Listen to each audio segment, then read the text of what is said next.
आज पूरे देश में बहनों बेटियों की फर्स्ट चॉइस बीजेपी है।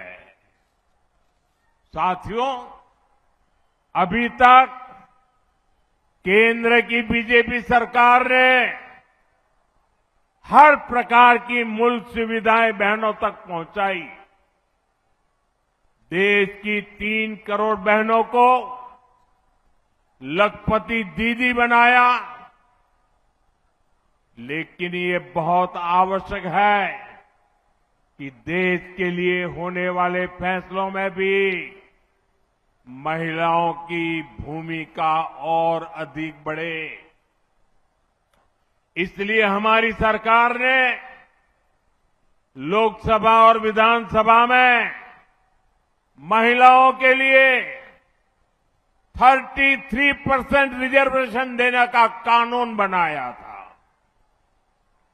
पश्चिम बंगाल सहित देश भर की बहनों को 2029 के 2029 के लोकसभा चुनाव से ही इसका फायदा मिले, अब ये सुनिश्चित करने का प्रयास है। इसलिए सरकार ने 16, 17, 18 अप्रैल को संसद का विशेष सत्र रखा है। माताओं बहनों का यह हक 40 साल से लटका हुआ है। अब और ज्यादा देरी ठीक नहीं है।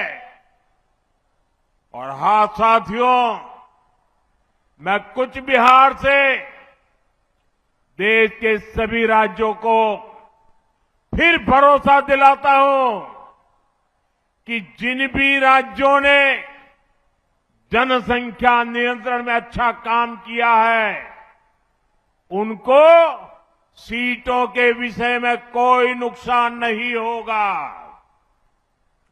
सभी का फायदा ही होगा। सभी राज्यों की भागीदारी और सबके अधिकार सुरक्षित रहेंगे। हम संसद में इस पर पक्का ठप्पा लगाना चाहते हैं कि महिलाओं के लिए अतिरिक्त सीटें बढ़े, ताकि राज्यों को इसका बड़ा फायदा मिले। साथियों, ये पूरे देश का काम है, ये किसी एक दल का काम नहीं है। इसलिए बीते दिनों हमने सभी पार्टियों से इसको लेकर चर्चा की है। मैं फिर से सभी दलों से कहूंगा कि आइए महिलाओं के हक के इस काम को सर्वसम्मति से मिलकर करते हैं। सभी दल अपनी सकारात्मक भूमिका निभाएं।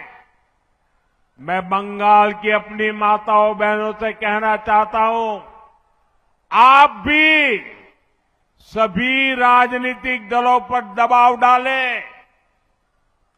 उनसे कहें कि वो संसद में खुले मन से महिलाओं के अधिकार के इस कानून का समर्थन करें।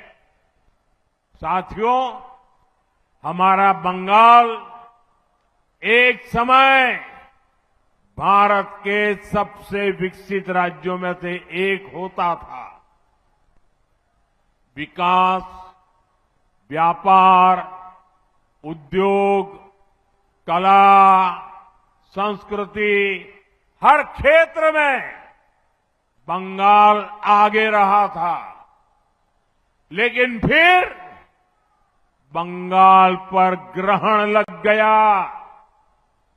पहले कांग्रेस का ग्रहण, फिर लेफ्ट का ग्रहण और अब टीएमसी का ग्रहण।